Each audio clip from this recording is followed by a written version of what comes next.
لا حول ولا قوة إلا بالله العلي العظيم. حسبنا الله ونعم الوكيل، نعم المولى ونعم النصير. أعوذ بالله من الشيطان الرجيم. بسم الله الرحمن الرحيم. الحمد لله رب العالمين، والصلاة والسلام على أشرف الأنبياء المرسلين، نبینا سیدنا ابی القاسم محمد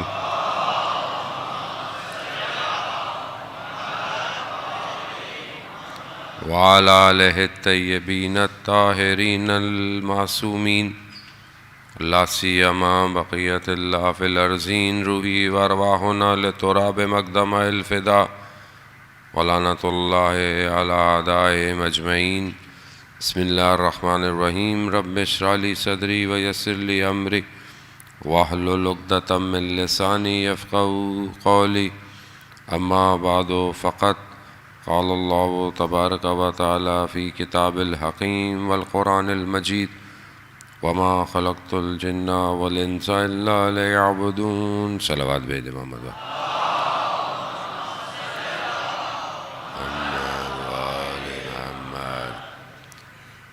اذان محترم، ایام فاطمیہ سلام اللہ علیہ کی 3 روزہ مجلس کی آخری مجلس سے خداوند متعال نے توفیق عطا فرمائی کہ آپ مومنین کے درمیان میں حاضر ہوں.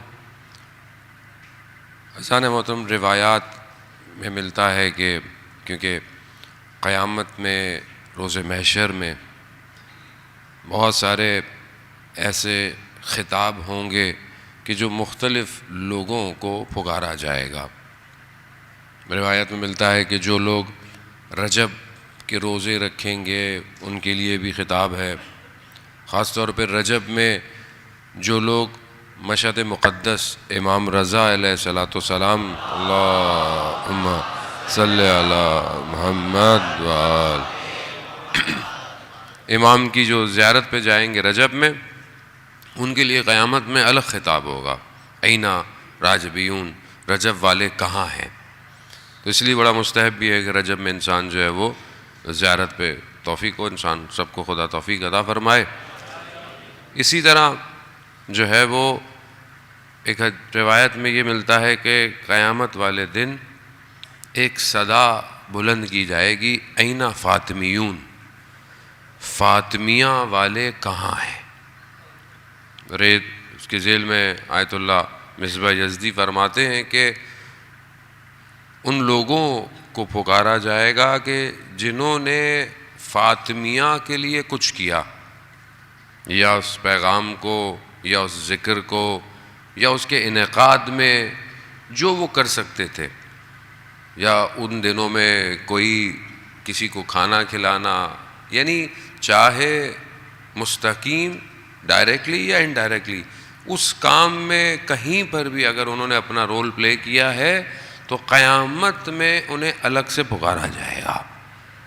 تو یہ خود بڑی سعادت کی بات ہے کہ انسان کو یہ توفیق ہو کہ بہرحال خدا توفیق میں اضافہ کرے. جو بہرحال مجلس جو ہے وہ جنہوں نے یہاں انعقاد کیا، شکر گزار بھی ہوں میں امام بارگاہ کے ٹرسٹ کا بھی، انتظامیہ کا، اسکاؤٹس کا، سب کا، اور بانیان مجلس نقی بھائی کا، اور ان کے دوست عزیز جو ہیں ان کا، سب کا، کہ بہرحال خدا نے ان کو توفیق عطا فرمائی. اور یہ توفیق ہے، یہ بغیر توفیق کے کوئی یہ ذکر نہیں کر سکتا، کیونکہ خدا نے قرآن میں ارشاد فرمایا ہے کہ میں نے نجاست کو ان سے دور کیا ہوا ہے.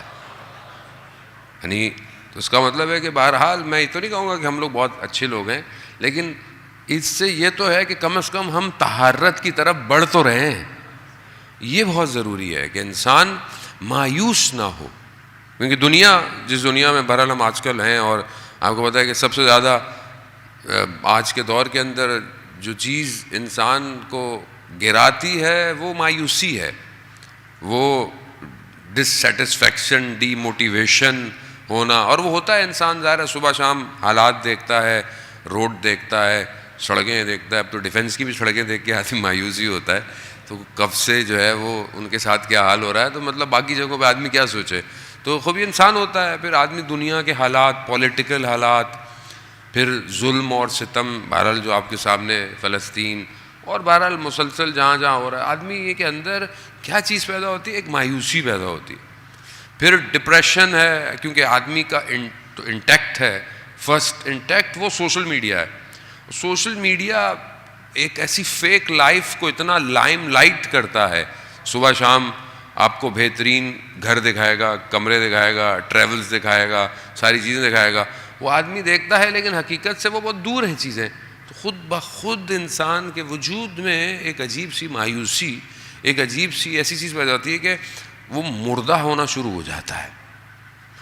اسی کے لیے روایات دیکھیں ہمارے پاس، جو اگر کوئی چیز دور، خاص طور پہ جوانوں سے کہوں گا کہ بے شک آپ دنیا جہان کے موٹیویشنل اسپیکرز کو سنیں، بڑے بڑے رائٹرز کو پڑھیں، اور جو سکسیس سٹوریز ہوتی ہیں کہ انسان جو ہے وہ پڑھتا ہے کہ علی بابا نے یہ کہا، اس نے یہ کہا، فلاں نے، ایک اچھی بات ہے پڑھیں. لیکن دیکھیں اصل کامیابی روح کی کامیابی ہے. روح جب تک کامیاب نہیں ہوگی جب تک کالا امام صادق اور کالا امام باقر نہیں آئے گا. اللہم صلی علی محمد. اب ہم اپنی 24 گھنٹے کی زندگی میں دیکھیں، کالا واٹس ایپ، کالا انسٹاگرام، کالا ٹک ٹاک تو ہے، لیکن کالا رسول اللہ صلی اللہ علیہ وآلہ وسلم نہیں ہے. اللہم صلی علی محمد. آپ کے سامنے یعنی کتنا پرسنٹیج آف لائف ہم دنیا کو دے رہے ہیں. منع نہیں ہے دنیا کو کہ مثلا کل ہمارے دوست یہاں آئے تھے، کہنے لگے یار آپ اتنا ڈرا دیتے، مال جمع نہیں کرو، یہ جمع نہیں کرو، تو کیا کریں. میں نے کہا بھائی بیلنس چاہیے زندگی میں. میں یہ نہیں کہ دنیا سے آپ چھوڑ دیں، نہیں. دیکھیں اگر دنیا میں کامیابی نہیں ہوتی تو خدا دنیا میں اپنے ولیوں کو نہیں بھیجتا. خدا نے اپنے محبوب کو اسی دنیا میں بھیجا ہے. تو دنیا آپ کو اس لیے ایک اپرچونٹی ہے، موقع ہے کہ کامیابی حاصل کر لو. اور اللہ نے سب کو دی. جنہوں نے کامیابی حاصل کر لیا آج آپ کے سامنے وہ دنیا میں بھی کامیاب ہے. اور دین اور ریلیجن کہیں پہ بھی آپ کو یہ نہیں کہہ رہا کہ آپ دنیا کو کاٹ دو. دین اصل یہ دین ہے ہی نہیں ایسا کہ دین میں کامیابی ایسی ہو. وہ ایک شخص کی سٹوری کہ بزرگ بیٹھے ہوئے دعائیں کرتے، لوگوں کی دعائیں پوری ہو جاتی. بیٹھے ہوئے لوگ اس طرح گفتگو کر رہے تھے جیسے لوگ پیر صاحب بن جاتے ہیں، وہ بھی بیٹھے ہوئے. تو ایک لڑکا بیٹھا ہوا ہینڈ فری لگا کے، جینس پہنا بیٹھا تھا. وہ اپنی سٹوری سنا رہے، سکسیس سٹوری، کہ میں کیسے اس مقام پہ پہنچا. تو میری فیکٹری تھی اور میں ایک دن فیکٹری اپنی بند کر رہا تھا. تو میں نے کیا دیکھا کہ ایک زخمی حالت میں کتا میرے جو ہے وہ پارکنگ میں اس میں آیا. تو میں نے کہا یہ پتہ نہیں کہاں سے آیا، زخمی تھا بیچارہ بڑی مشکل سے.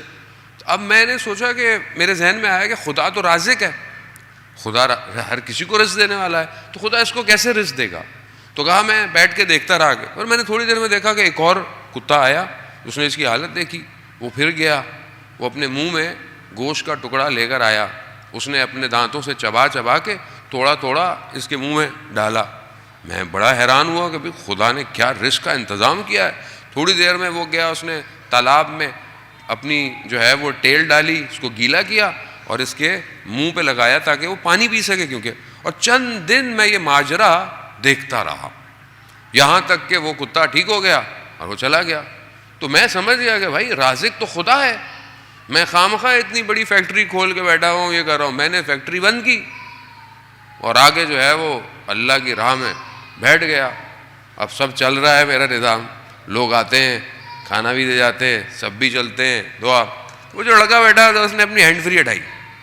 اس نے کہا کہ پیر صاحب اگر آپ نے دوسرے کتے سے سبق لیا ہوتا تو زیادہ کامیابی تھی، کیونکہ بس ایک کھانے والا ہے، ایک دینے والا ہے. تو روایات بھی کہتی ہیں کہ دینے والا ہاتھ لینے والے ہاتھ سے بہتر ہے. تو اس کا مطلب یہ نہیں کہ بابا کو اللہ نے دی ہے، اپرچونٹی دی ہے تو آپ بولے نہیں دیا ہے تو زیادہ دے، لیکن اس کو بیلنس طریقے سے ڈسٹریبیوٹ کرنا اب آپ کی ذمہ داری. خدا نہج البلاغہ میں متقین کی، مومنین کی صفات میں سے جان محترم، خدا دے کر بھی امتحان لیتا ہے اور لے کر بھی امتحان لیتا ہے. لیکن مومن کی کوالٹی یہ ہے کہ جب اسے کچھ مل جائے تو وہ خوش نہیں ہوتا. یعنی اس کو کچھ مل جائے تو وہ بہت خوش نہیں ہوتا کہ مثلا مجھے کیا مل گیا، اور جب اس کو چھن جائے تو وہ غم زدہ نہیں ہوتا. یہ مومن کی صفات ہے. جانے وہ ان صفات کو اپنے وجود میں ہمیں تلاش کرنا چاہیے. یہ مولا کائنات نے یہ کوئی مارس کے لیے تو نہیں بیان کی کہ مارس میں لوگ پیدا ہوں گے تو یہ صفات سنیں گے اور بولیں گے بھائی ہم ایسے نہیں. ہمارے لیے یہ خطبہ متقین جو ہے یہ ہمارے لیے. تو ہم نے خطبہ متقین کتنا پڑھا آج تک؟ متقین کی کوالٹیز امام کی نظر میں کیا ہے؟ وہ انسان دیکھے اپنے آپ کو. صبح شام انسان اپنے مینٹورز کو دیکھتا رہتا ہے، انسٹاگرام چیک کرتا رہتا ہے، آج اس نے کیپ کون سی پہنی، گھڑی کون سی پہنی، شوز کون سے پہنے ہوئے. وہ انسان فالو کرتا ہے کہ بھائی اچھا ہے، انسان جس کو فالو کرتا ہے انسان چاہتا ہے کہ ویسا ہو. لیکن آپ مجھے بتائیں ان جیسی ہستی کہ جس کے لیے رسول خدا یہ فرماتے ہوں اے علی آپ کو میرے اور خدا کے سوا کوئی نہیں جانتا، اس ہستی اور اس صفات کے لیے کتنا ہم فالو کرتے ہیں. جانے مطلب خطبہ متقین، خطبہ حمام، آپ جانتے ہیں کہ جس شخص، حمام اس کا نام تھا، جس نے امام سے یہ ریکویسٹ کی کہ آپ مجھے متقین کی، یعنی بہت انسان پیور ہو، پیس ہو، اس کی صفات، اس کی کوالٹیز کیا ہوتی ہیں. امام نے کہا برداشت نہیں کر پاؤ، لیکن بہرحال وہ سنتا گیا یہاں تک کہ جو ہے وہ اس کی روح پرواز کر گئی. اب بہرحال ہم تو کئی دفعہ سنتے بھی ہیں، کہتے ہیں ہماری روح پرواز، کیونکہ بہرحال اس کے لیے انسان کی ظرف اور انسان کا انٹرنل ایسا چاہیے جانے محترم. ورنہ عرب کے اس دور میں ایسے بدو تھے کہ جو رسول خدا حضرت محمد مصطفیٰ صلی اللہ علیہ وآلہ وسلم محمد رسول کی خدمت میں آئے، کہا یا رسول اللہ ہمیں دین سیکھنا ہے. صحابی کو کہا کہ ان کو قرآن کی آیتیں سکھاؤ. انہوں نے 4 قرآن کی آیتیں پڑھی اور وہ کہا کہ بس ہو گیا. کہا کیا مطلب؟ کہا سیکھ لیا، چلے گئے. کہا یا رسول اللہ اس کو تو میں نے 4 آیتیں خالی سکھائی تھیں اور یہ چلا گیا. کہاں یہ فقیہ ہو کے گیا کہ جو اس نے سیکھا ہے اس پہ ایمان لے کے چلا گیا. ہمارے سامنے صبح شام قرآن کی آیتوں کی تلاوت بھی ہوتی ہے لیکن ہمیں کچھ ہوتا ہی نہیں ہے. اذان محترم بہت ضروری ہے. آیت اللہ شیرازی کہ جو نجف اشرف میں اپنے زمانے کے بہت بڑے مجتہد تھے، ان سے کسی نے پوچھا کہ اگر آپ کو یہ پتہ ہو کہ اگلے ہفتے آپ کو موت آنی ہے تو آپ کی زندگی کیسے ہوگی؟ تو فرماتے ہیں جیسے ابھی ہے ویسے ہی ہوگی. کہا کیوں؟ کہا میں روز موت کا انتظار کرتا ہوں. فرق ہے. مومن یہی ہے. مومن کے لیے کوئی فرق نہیں پڑتا. موت کوئی نقصان تھوڑی ہے. موت لاس نہیں ہے، ٹرانزیشن ہے ایک ورلڈ سے دوسرے ورلڈ میں. وہاں انسان ایسے ہی جائے گا، لیکن اگر تیار ہو تو خوشی سے جائے گا، تیار نہیں ہوگا. اب انسان کی اٹیچمنٹ جو ہے وہ کس میں ہے؟ اب آپ اگر ان ہستی یہ خاتون جن کے ایام خدا نے ہمیں توفیق دی ہے، ان کی اگر زندگی میں جو چند بہرحال دن میں نے آپ کی خدمت میں صفات بیان کی، ان کی زندگی کو اگر آپ دیکھیں تو ان کی زندگی میں دنیا سے اٹیچمنٹ نہیں ہے. یعنی کوئی بھی سائل آ رہا ہے، حاجت مند آ رہا ہے، ضرورت مند آ رہا ہے، کچھ بھی آ رہا ہے یا کسی چیز کا بھی تقاضا کیا جا رہا ہے، یعنی یہ نہیں ہے کہ مثلا دے دیا تو کم ہو جائے گا یا یہ ایک ہی ہے تو کیسے دوں، نہیں ہے. اس کا مطلب ہے کہ دنیا رکاوٹ نہیں بنی ہوئی. روایت ہے کہ شخص جو ہے وہ مسجد میں آتا ہے اور رسول خدا سے یہ تقاضا کرتا ہے کہ مسافر ہوں میں اور مجھے اپنے سفر کے لیے سامان چاہیے، بھوکا ہوں، کھانا چاہیے، لباس چاہیے. رسول خدا دیکھتے ہیں حضرت سلمان فارسی کو، کہتے ہیں کچھ نہیں ہوتا تو بھیج دیتے ہیں اس سائل کو اپنی بیٹی کے دروازے پہ. ان کے دروازے پہ جاتا ہے، بیٹی روایت کہتے ہیں کہ ایک کپڑا مرد یمانی کا ان کو دیتی ہیں تو وہ کہتا ہے کہ میری ضرورت اس سے زیادہ ہے. تو بی بی اپنا ہار گلے کا جو ہوتا ہے گلوبند وہ دے دیتی ہیں. اب یہ لے کے مسجد آتا ہے، رسول خدا کہتے ہیں کون ہے بھائی اس کو لے گا؟ تو اسے پوچھتے ہیں بھائی کتنے میں تم دو گے؟ تو حضرت عمار اس کو دیتے ہیں. وہ کہتے ہیں مجھے کھانا چاہیے، لباس چاہیے، یہ چاہیے، تو اس کو دے دیتے ہیں. پھر حضرت عمار اپنے غلام کو وہ ہار دیتے ہیں، کہتے ہیں اس ہار کو لے کر رسول خدا کی خدمت میں جاؤ، اور غلام کو کہتے ہیں میں نے تمہیں بھی رسول کو دیا. رسول کے پاس جاتے ہیں، رسول خدا غلام کو کہتے ہیں تم آزاد ہو، یہ ہار لے کر میری بیٹی کے گھر چلے جاؤ۔ اب غلام جب وہ ہار دینے آتا ہے تو کیا کہتا ہے کہ کتنا بابرکت یہ ہار ہے، بھوکے کو کھانا کھلایا، بے لباس کو لباس پہنایا، مسافر کو اس کا زادِ سفر دیا، غلام کو آزاد کرا دیا، اور جہاں سے نکلا تھا وہیں واپس آ گیا۔ خوب، اب یہ کانسیپٹ، برکت کا جو کانسیپٹ ہے، یہ ہماری زندگی میں عزیزان محترم نہیں ہے۔ برکت تو بھائی ہوتے ہیں ہماری زندگی میں، برکت بھائی، برکت یہ، برکت کیا ہے؟ ہم اضافے کے پیچھے بھاگ رہے ہیں، اضافہ چاہیے، یہ ہو جائے، زیادہ ہو جائے۔ جب مکہ سے ہجرت کی رسول خدا حضرت محمد مصطفیٰ صلی اللہ علیہ وآلہ وسلم، محمد، تو راستے میں ایک دیکھا کہ ایک چرواہا ہے، بھیڑ بکریاں ہیں، رسول خدا نے تقاضا کیا کہ بھائی رستے میں ہے دودھ، تو اس نے کہا کہ بھائی یہ تو میں نہیں دے سکتا، کہ بہرحال یوں ہے، ایسا ہے، ویسا ہے، کوئی مسئلہ نہیں۔ پھر جاتے ہوئے کہتا ہے اچھا آپ میرے لیے دعا کریں۔ رسول خدا نے کہا کہ خدا اس کے رزق میں اضافہ کرے۔ آگے اور گئے، دیکھا ایک اور چرواہا ملا، اس کے بھی بھیڑ بکریاں، اس سے تک اس نے دودھ پلایا رسول خدا کو، اس نے بھی کہا میرے حق میں دعا کریں۔ رسول خدا نے کہا کہ خدا اس کے رزق میں برکت دے۔ تو اصحاب ساتھ تھے، کہا یا رسول اللہ، جس نے آپ کو دیا نہیں اس کو آپ نے کہا اس کو اضافہ کر دیں، جس نے آپ کو دودھ پلایا اس کو آپ کہہ رہے ہیں برکت دے۔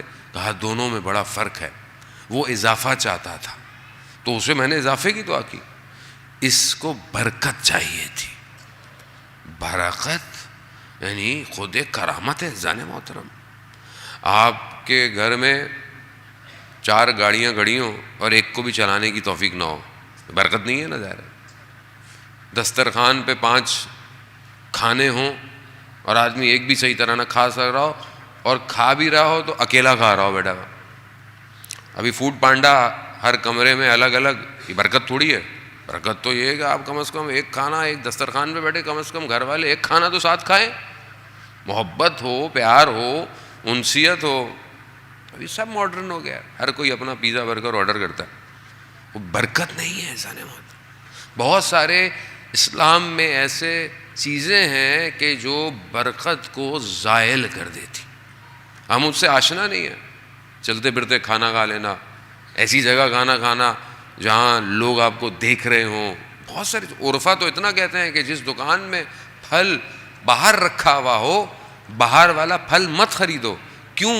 کیونکہ لوگوں کی حسرت کی نگاہیں ان پھلوں پہ اثر کر رہی ہیں۔ اتنا انسان دھیان دیتا ہے وہ جانے محترم۔ خوب بہرحال یہ اسلامک کانسیپٹس ہیں، کیونکہ بہرحال آج کل جو ہے وہ ہم اس سے بہت دور چلے گئے ہیں، مگر یہ گھر بابرکت گھر ہے۔ ذرا سی بھی کوئی چیز خدا کی راہ میں دینی ہے تو برکت ہے۔ اور آپ دیکھیں کتنی برکت، کتنا ذکر اس گھر کا، اس گھر کی فضیلتوں کا ہے کہ ابھی ہزاروں سال گزر گئے، فضائل ختم نہیں ہوتے، اور فضائل آپ تکرار کرتے رہیں، ریپیٹ کرتے رہیں تو نہ سننے والوں کو کبھی یہ ہوتا ہے، نہ بولنے والے کو کبھی کچھ ہوتا ہے۔ برکت ہے یہ۔ بعض علماء کی زندگیاں دیکھیں آپ، کتنی ان کی زندگیاں بابرکت۔ ذیشان حیدر جوادی علی اللہ مقامہ، خدا ان کے درجات بلند فرمائے، کیسی بابرکت زندگی کہ قلم رکتا نہیں تھا، لکھتے رہے لکھتے رہے، چاہے وہ سفر کرتے تھے۔ 3 چیزیں ان کی بہت کبھی ختم نہیں ہوئی، ایک ان کا قلم، ایک ان کی خطابت، اور ایک انہوں نے کبھی بھی سفر میں تہجد کو قضا نہیں کیا۔ وہ کیسی بابرکت زندگی ہے کہ ہماری تو زندگی گزر گئی طالب علمی کی، اور ابھی بھی طالب علم ہے، انہوں نے اتنی کتابیں لکھ لیں، ہم سے پڑھی نہیں جا رہی۔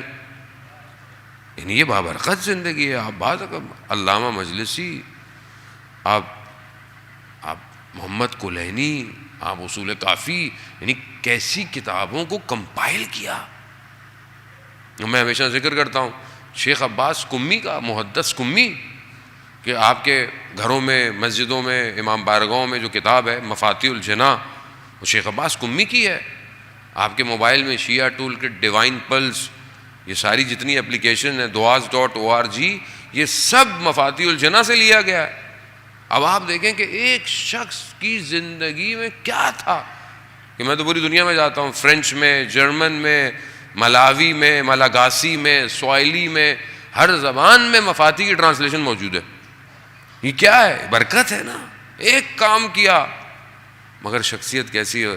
ہمارے ایک استاد فرماتے ہیں کیا خدا نے جو ہے وہ محدث کمی کو دیا کہ مشہد صبح کا وقت فجر سے پہلے اتنا روشن نہیں تھا جیسے آج لائٹیں لگی ہوئی ہوتی، اندھیرا۔ طالب علم کہتے ہیں کہ اتنا اندھیرا ہوتا تھا کہ ہم دیواروں کو پکڑ کر حرم جاتے تھے۔ ہم نے ایک رات کو دیکھا کہ کوئی آگے جا رہا ہے اور اس کے وجود سے روشنی نکلتی ہے، نور نکلتا ہے۔ ہم جب قریب گئے تو ہم نے دیکھا کہ یہ تو شیخ عباس کمی ہے۔ تو ہم نے بولا یہ آپ کے وجود سے نور کیسے نکل رہا ہے؟ کہا جب میں لا الہ الا اللہ کہتا ہوں تو میرے وجود سے نور نکلتا ہے۔ خوب انسان برکت زندگی پھر یہی ہے جانے محترم۔ اب اس کو اپنی زندگی میں ڈھونڈیں، اپنی زندگی میں لے کر آئیں، اضافے کے بجائے برکت کی طرف جائیں۔ یہ خاتون وہ کہ سخت حالات میں زندگی ہے اور سختیوں کے ساتھ جو ہے وہ آگے بڑھ رہی ہیں، لیکن آپ برکت دیکھیں کہ خود مولا کائنات حضرت علی ابن ابی طالب علیہ السلام صلی اللہ علیہ جب اپنی زوجہ کی حالت دیکھتے ہیں کہ پانی نکالنے کی وجہ سے سینے پہ ورم آ گئے، چکیاں پیسنے کی وجہ سے ہاتھوں میں چھالے پڑ گئے، اب یہ سختی ہے، اور گرد و غبار کو دور کرنے کی وجہ سے چہرہ اور چادر جو ہے وہ غبار سے دھچ سے بھرا ہوا ہے۔ مولا کائنات نے کہا کہ میں رسول خدا کی خدمت میں جاتا ہوں، کہتا ہوں کہ بہرحال اپنی بیٹی کے لیے کچھ کرے۔ جیسے میں گیا تو لوگ تھے مسجد میں، مجھے شرم اور حیا آئی کہ میں تقاضا کروں، خاموش رہا۔ دوسرے دن خود رسول خدا جو ہے وہ تشریف لائے، کہا کہ علی کل کوئی آپ کی حاجت تھی جو آپ نے بیان نہیں کی؟ کہا یا رسول اللہ مجھے حیا آتی تھی۔ کہا بیان کرو۔ کہا یہ حالت آپ کی بیٹی کی ہے، تو اگر کوئی اس کی مدد کے لیے مل جاتا۔ کہا میں اس سے بھی ایک بہتر چیز دوں گا جو زیادہ کام آئے گی۔ اب آپ دیکھیں کانسیپٹ آف برکت۔ اگر رسول خدا اس وقت ایک کنیز دے دیتے تو کیا آج ہمارے پاس تسبیح حضرت زہرا ہوتی؟ نہیں ہوتی۔ تو رسول خدا نے تسبیح دی، یہ جو تسبیح ہم پڑھتے ہیں رسول خدا نے دی، بی بی کو دی۔ اللہم صلی علی محمد، تسبیح دی اور یہ تسبیح پڑھے، اور آپ کے سامنے بہترین تاکیبات نماز کے بعد جو عمل کیا جائے وہ تسبیح ہے۔ برکت کتنی ہے کہ تفکر کے ساتھ پڑھا جائے، ایسے نہیں اللہ اکبر پتہ بھی نہیں پڑے اور اٹھ کے چلے گئے نا، مطلب تھوڑا سا تو اللہ کو یاد کرتے وقت آدمی کو تھوڑا سا ٹائم دینا چاہیے اسے۔ اللہ اکبر، پھر الحمدللہ، سبحان اللہ، تھوڑی سی کتنی دیر لگتی ہے، تھوڑا سا خدا سے بھی بات کر لینی چاہیے۔ محرم ہے، ویسے تو نامحرم سے اتنی چیٹ کرتے ہیں ہم لوگ، محرم سے بھی تھوڑی سی بات کر لینی چاہیے رات کو تھوڑا سا بیٹھ کے آدمی کو۔ عزیزان محترم، اب وہ مصلی پر چھٹے امام کیا فرماتے ہیں؟ اللہم صلی علی محمد۔ امام ارشاد فرماتے ہیں جو نماز کے بعد بلند نہ ہو اور یہ تسبیح پڑھے تو اسے 1000 نوافل، 1000 مستحب جو 2 رکعتیں ہوتی ہیں نوافل، اس کا ثواب ملے گا۔ اور کس کے 1000 نوافل؟ ہمارے نہیں ہیں، یہ امام کے ہیں۔ تو اب آپ سوچیں کہ برکت یہی ہے، تھوڑی سی چیز طولے یعنی ٹائم زون سے باہر آ گئی ہے، اسپیس سے باہر آ گئی ہے۔ کمال یہی ہے کہ انسان ٹائم اور اسپیس سے باہر نکل رہا ہے، جو بات یہاں کی ہے وہ دنیا میں پھیل رہا ہے۔ کمال یہی ہے کہ برکت اسی کو کانسیپٹ کہتے ہیں۔ اضافہ یاد رکھیے گا برکت نہیں ہے، اور ہم تو ویسے بھی ان کو مانتے ہیں جن کے ہاں کوالٹی جو ہے وہ پریفیئر کی جاتی ہے، نہ کہ کوانٹٹی پریفیئر کی جاتی ہے، کوالٹی ہونی چاہیے۔ کوالٹی تھی 72 میں، تبھی تو 72 تھے، اور آج تک ان کا کوئی مقابلہ نہیں کر پایا. تو اس چیز کو بہرحال اپنی زندگی کے اندر شامل کریں. 5 قرآن کی آیتیں پڑھیں لیکن توجہ سے پڑھیں. 20 آیتیں پڑھیں توجہ سے پڑھیں. کہا اپنی زندگی کو انہینس کریں. ظاہر محترم لائف ویسی بھی بہت شارٹ ہے، پتہ تھوڑی ہوگا، یہ افسوس ہی رہ جائے گا. پروردگار نے اپنے نبی حضرت داؤد سے فرمایا کہ میں نے کچھ چیزوں کو کچھ چیزوں میں چھپا کے رکھا ہے، یعنی اس میں رکھا ہے. یعنی کچھ چیز آپ کو کامیابی چاہیے، کچھ چیز آپ چاہیے تو یہ کرو گے تو ملے گا، لیکن لوگ اس کو کسی اور چیزوں میں ڈھونڈتے ہیں. تو حضرت داؤد نے بولا پروردگار کیا؟ تو پروردگار نے کہا کہ میں نے عزت کو جو ہے اپنی اطاعت میں رکھا ہے، اور لوگ بادشاہوں حکمرانوں کی اطاعت میں ڈھونڈتے ہیں. وہ عزت چاہیے میری اطاعت کرو. لوگ کیا کہتے ہیں؟ لوگ آپ کے سامنے، لوگوں کو عزت چاہیے حکمرانوں، سلاطین، بادشاہوں کی اطاعت میں، کہ ہم ان کی عزت کریں، ان کے پیچھے رہیں گے تو ہمیں پھر عزت ملے گی. جبکہ خدا کا کہہ رہا ہے کہ میں نے عزت کو اپنی اطاعت میں رکھا ہے، میری اطاعت کرو. اور حدیث قدسی ہے کہ جسے میں کچھ دینا چاہوں اور دنیا اس کے مقابلے میں آ جائے تو دنیا کچھ نہیں کر سکتی، اور جسے میں کچھ چھیننا چاہوں اور پوری دنیا کے لوگ جمع ہو جائیں تو اسے کچھ نہیں دے سکتے. اطاعت خدا کے پاس ہے. پھر پروردگار ارشاد فرماتا ہے کہ میں نے رضایت کو، یعنی راضی ہونے کو اپنے اس میں رکھا ہے، اور نفس کے مقابلہ کرنے میں، یعنی جو آپ کی خواہشات ہیں آپ اس کے اگینسٹ جائیں، خدا راضی ہوتا ہے. لیکن لوگ اپنی ڈیزائر کی انکمپلشمنٹ میں، اپنی نفس کی رضایت، نفس کو پورا کرنے میں میری رضایت کو ڈھونڈ رہے ہیں. کبھی بھی نہیں ہو سکتا. یعنی نفس آپ کا، اور وہ بھی نفس یعنی جو خواہشات کی طرف، دنیا کی طرف. وہ مشہور واقعہ ہے شخص جو ہے وہ اسلام کے مقابلے میں تھا، چھٹے امام کے دور کے اندر ہے ہر چیز، تو اس کے پاس کچھ سپر پاورز تھیں. وہ اشارہ کرتا تھا، یہ ہو جاتا تھا. تو چھٹے امام تک بات پہنچی تو انہوں نے کہا بھائی تمہیں یہ سب کچھ کیسے حاصل ہوا؟ تو کہا میں نے یہ ساری چیزیں اپنے نفس، اپنے ڈیزائر کے اگینسٹ، یعنی میری خواہش اگر کھانے کو کر رہی ہے تو میں نے کہا میں نہیں کھاؤں گا. اس چیز کر رہی ہے تو میں نے اپنے نفس پہ کنٹرول کر میں نے یہ پاورز کو گین کیا ہے. اور یہ ہے، آپ اپنے نفس پہ قابو کریں، کنٹرول کریں، آپ کو پاورز مل جاتی ہیں. یہ کوئی بہت بڑی اتنی وہ نہیں ہے. آپ ہندوز مرتاز جو ہیں وہ آپ کو دیکھا ہے کہ ٹرینوں کو کبھی روک لیتے ہیں، اور اس طرح کی چیزیں آپ نے سنی ہوئی ہیں. تو یہ کوئی کمال نہیں ہے. جب انسان کو مطلب یعنی مسلمان ہونا، دین ہونا وہ الگ بات ہے، لیکن اس کی جو اپنی ایٹریبیوٹ ہے اگر اس کو کنٹرول کرے ساری چیزیں مل جاتی ہیں. امام نے اس سے پوچھا اچھا خدا کے بارے میں تمہارا نفس کیا کہتا ہے، اسلام کے بارے میں؟ تو کہتا ہے میرا نفس کہتا ہے کہ اس کو قبول نہیں کرو. تو کہا پھر اس میں اپنے نفس کے مخالف کیوں نہیں جاتے تم؟ یعنی نفس تمہارا کہہ رہا ہے کہ اسلام قبول نہیں کرنا، تو اسلام قبول کرو. پھنس گیا تو اسلام قبول کر لیتا ہے.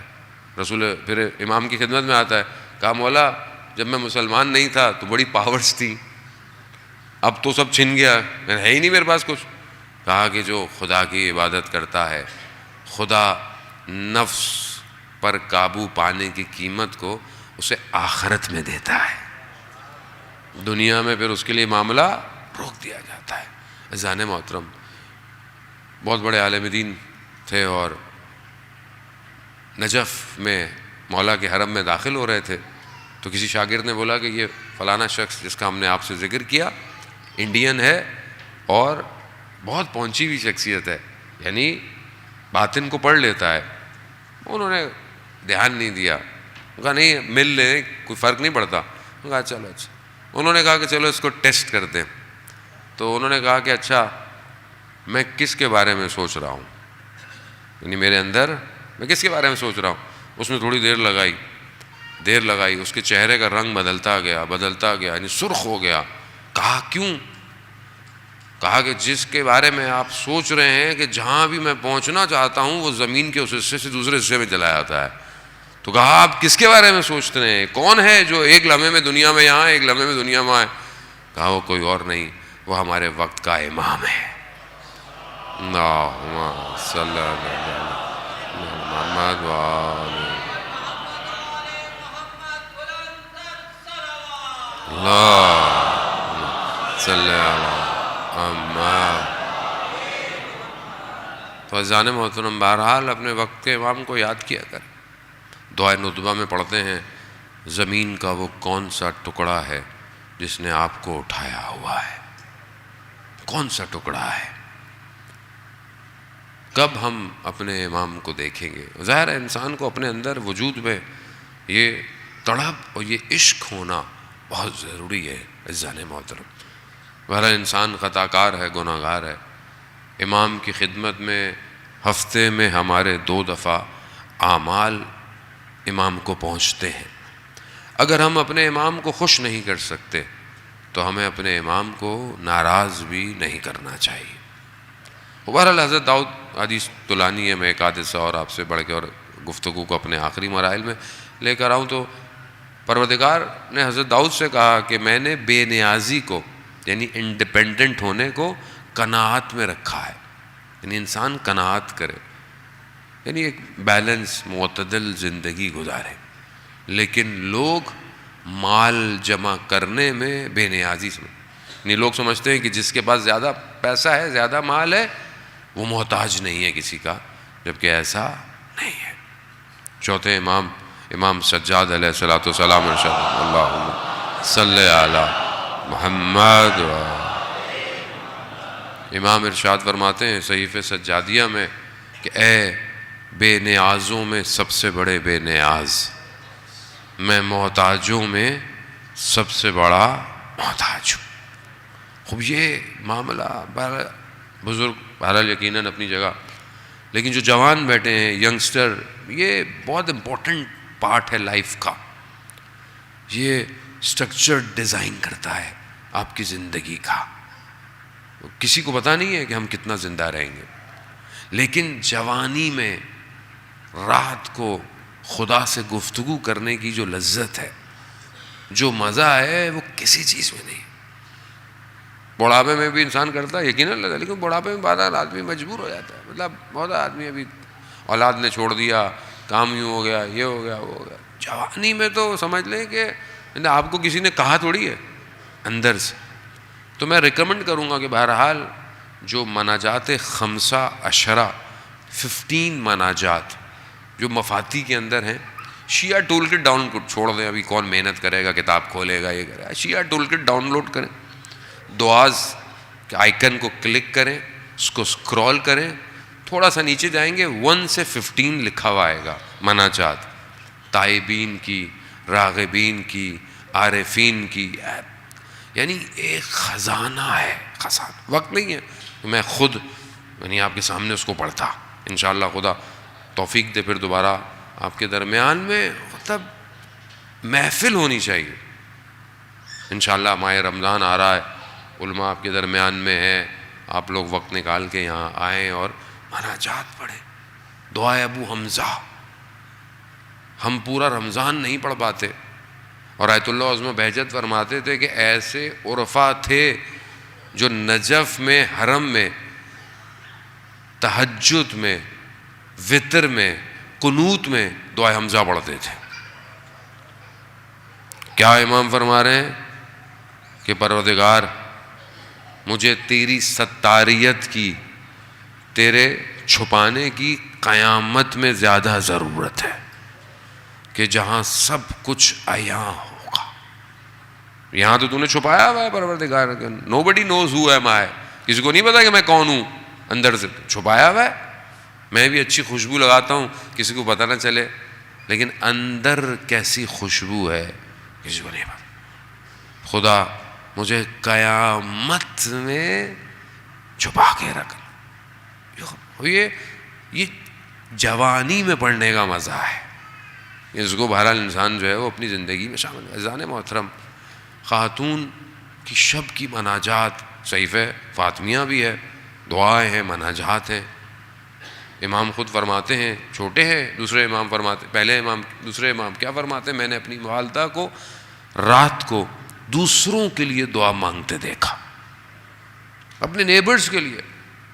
40 نیبرز تک بی بی دعا مانگتی تھی، رشتہ داروں کے لیے، اس کے لیے. ہم لوگ مانگتے ہیں؟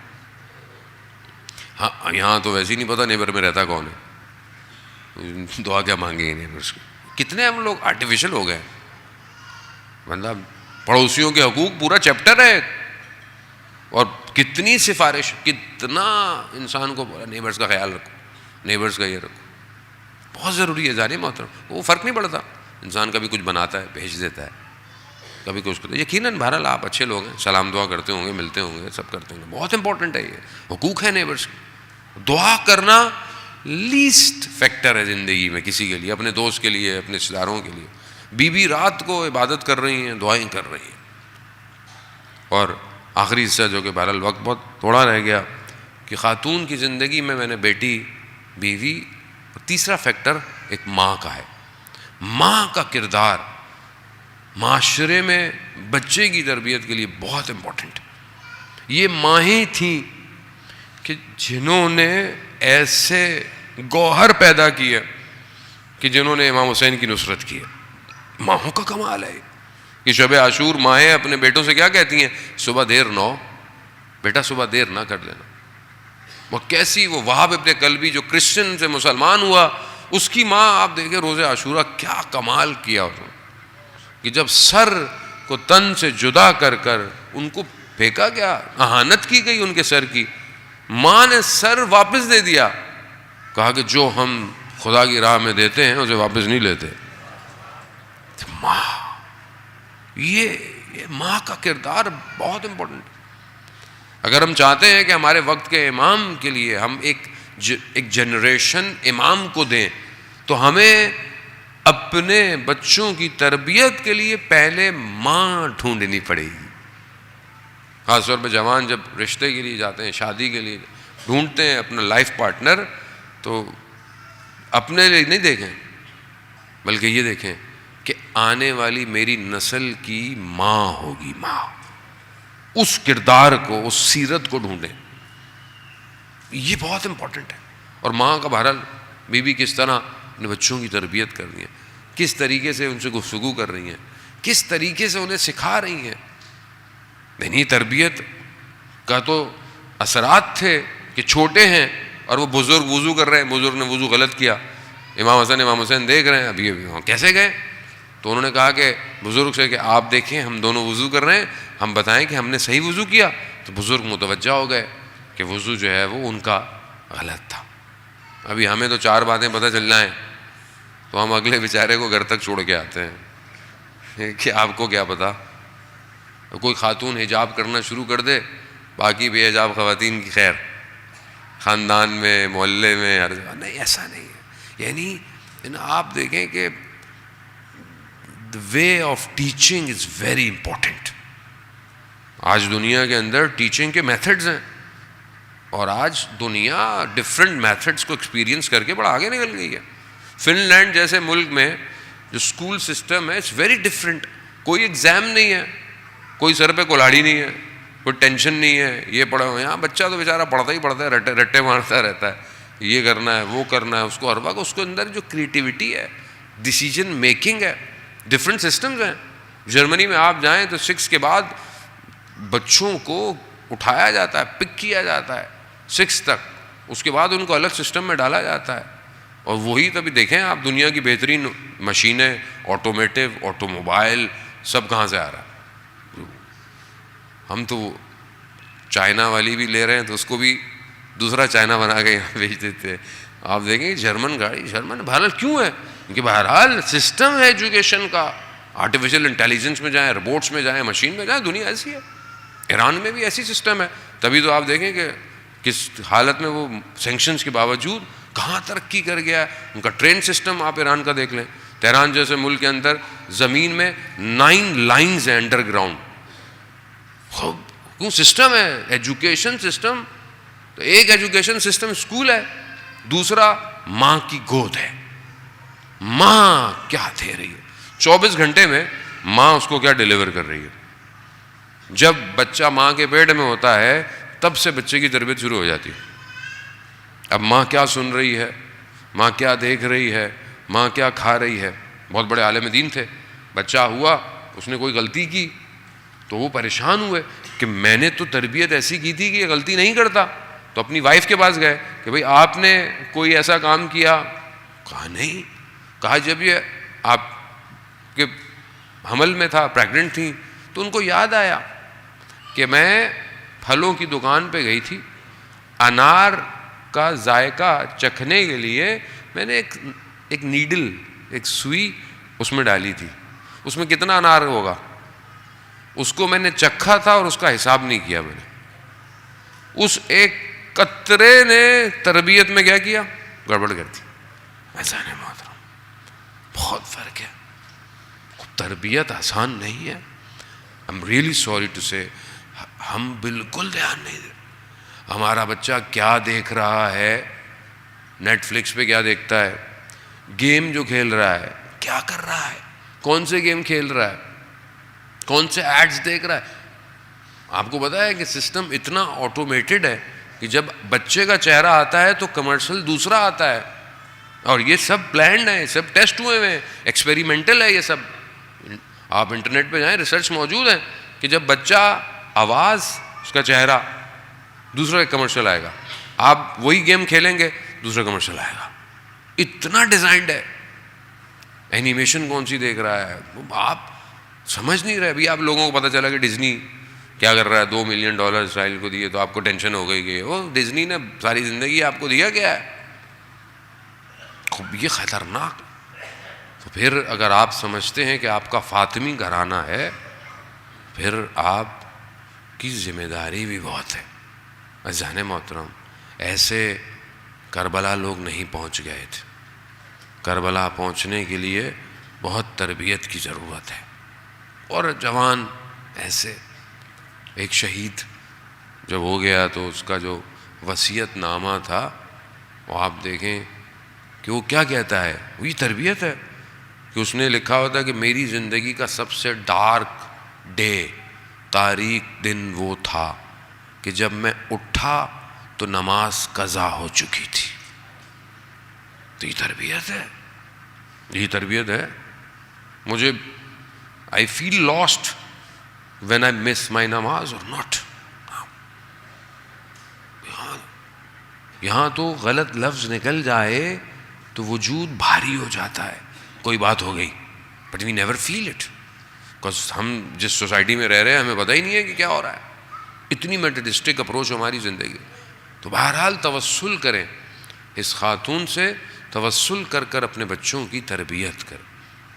اور ایک تربیت کا حصہ یہ مجلس ہے، یہ عزاداری ہے.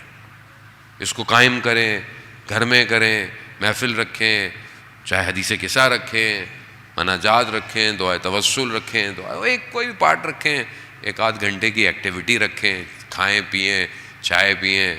بہت امپورٹنٹ ہے. عزاداری میں آئیں، مجلس میں آئیں. یہ سب سے بڑی تربیت کی جگہ یہ مجلس ہے، یہ عزاداری ہے. یہ اس کے ثمرات شاید آپ کو نظر نہ، آپ انڈرسٹینڈ نہ کر پائیں، لیکن پوری دنیا میں اس کے آج رزلٹ نظر آ رہے ہیں. انسان محترم، آج پوری دنیا میں. بہرحال یہ پھر میں وہی کہوں گا کہ کمال ہمارا نہیں ہے، یہ ان کا کمال ہے جنہوں نے اسلام کی خاطر قربانیاں دیں. ایک عالم دین استاد فرازاد بیان کرتے ہیں کہ میں نے ایک اصفہان کے اہل دل عالم دین سے سنا کہ کہیں مجلس پڑھنے گئے، ماہ رمضان تھے، شب قدر کی راتیں تھیں. تو میں نے دیکھا کہ خاتون آئی، بہت گریہ کر رہی ہیں، بہت گریہ کر رہی ہیں. میں نے کہا کہ کیا ہوگا؟ کہا روئے جا رہی ہیں، روئے جا رہی ہیں.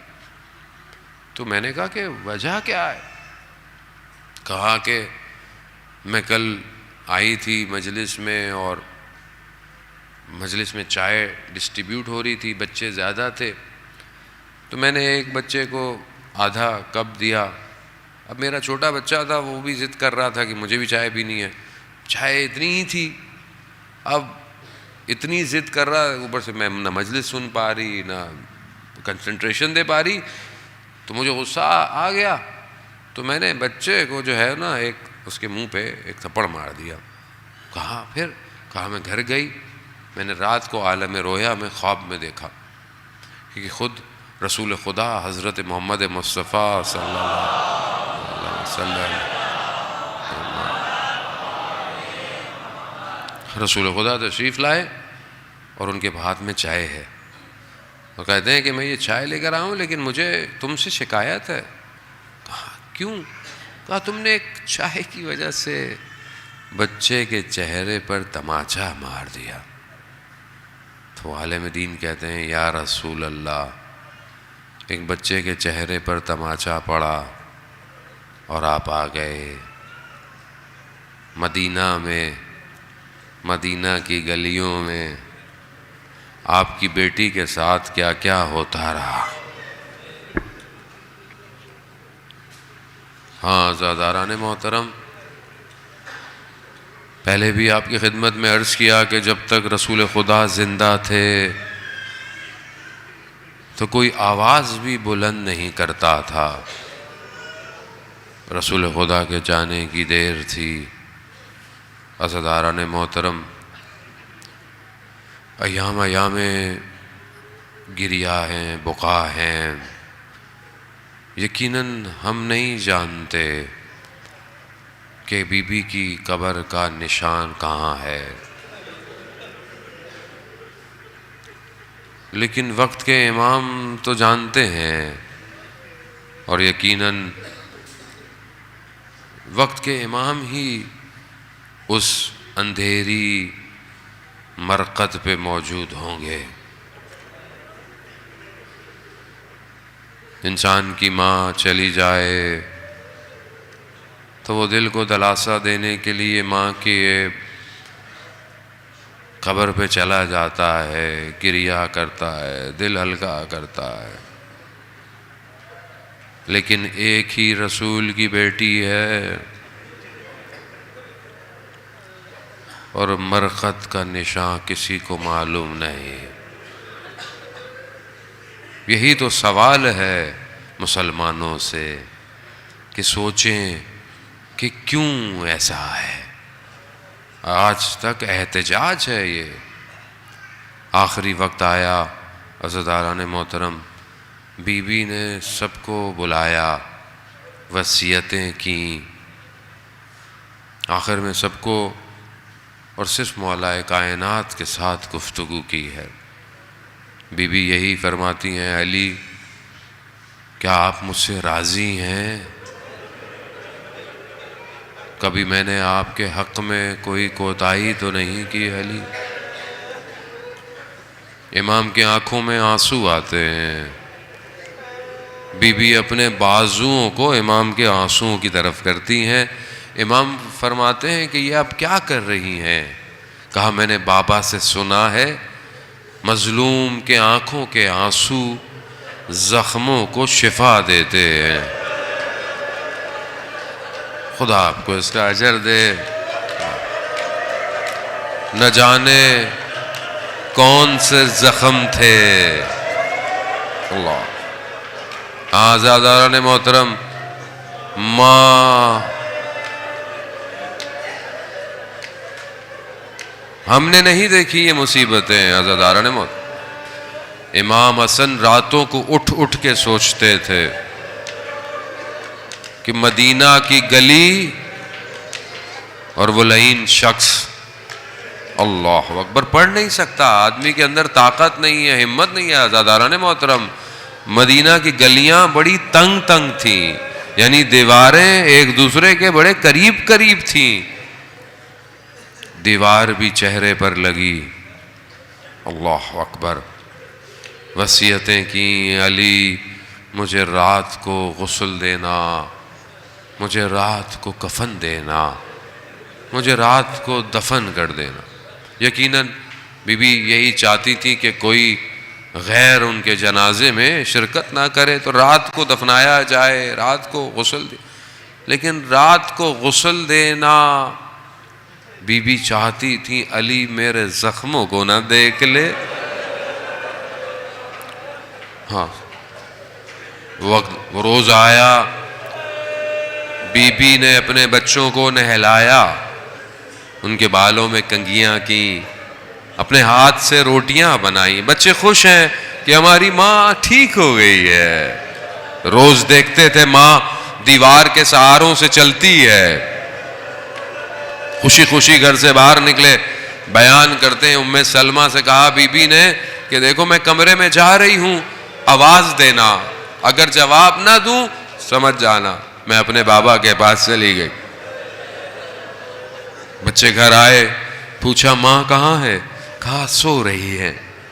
کہا یہ وقت ہماری ماں کے سونے کا نہیں ہے.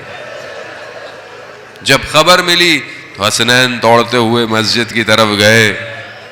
وہ علی جو 2 انگلیوں سے خیبر کو اکھاڑ دے، جب یہ خبر ملی چہرے کے بل زمین پر آئے. علی کا سب کچھ فاطمہ ہے. علی نے جنگ جمل کی بات ہے، صحابی نے کہا کہ آپ نے اپنے محاسن کو کبھی خضاب نہیں لگایا. کہا میں اس دن سے سوگ میں ہوں جس دن فاطمہ چلی گئی. عزاداران محترم، رات کی تاریکی ہے، غسل دیا بچوں کو. آپ کو رونے کی اجازت ہے، آپ اونچا اونچا رو سکتے ہیں. فاطمہ کے بچوں کو اجازت نہیں تھی، منہ میں کپڑا دبائے بیٹھے ہیں کہیں مدینہ والوں کو پتہ نہ چل جائے. عزاداران محترم، اسی حالت میں میرا مولا غسل دیتے دیتے چیخ مارتا ہے. کہا کیا ہوا؟ آپ تو بچوں کو چپ کر رہتے تھے. کہا میں نے غسل دیتے دیتے دیکھا فاطمہ نے کون کون سے زخم چھپائے ہوئے تھے.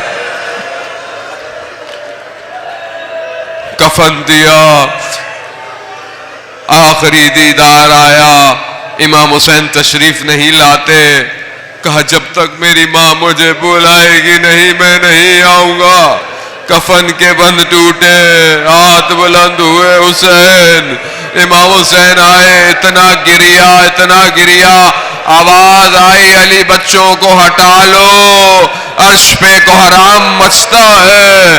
میں کہوں گا یا امیر المومنین، یہ مدینہ ہے، یہ گھر ہے، یہ آپ کے بچے ہیں. یہی آپ کا بیٹا کربلا میں ہوگا پیاسا شہید. بچی اپنے بابا کے بدن پہ آئے گی، تازیان تماچوں سے ہٹایا جائے گا، کوئی آواز نہیں آئے گی. بس عزاداران محترم، چند لوگوں نے رات کی تاریکی میں بی بی کے بدن کو اٹھایا ہے، مولا کائنات نے قبر میں اتارا. کہتے ہیں کہ رسول خدا کے ہاتھ آئے. کہا یا رسول اللہ، جو امانت دی تھی اسے واپس لایا ہوں، مگر یا رسول اللہ یہ امانت ویسی امانت نہیں رہی. بس آخری مٹی ڈالی، علی کے دل میں غبار بیٹھ گیا. علی قبر پر بیٹھ گئے، علی سے اٹھا نہیں گیا. بس فاطمہ کی وصیت یاد آئی.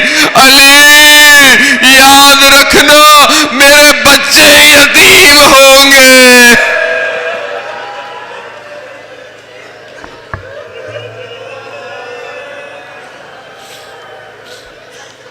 الا لعنۃ اللہ علی القوم الظالمین وسیعلم الذین ظلموا ای منقلب ینقلبون.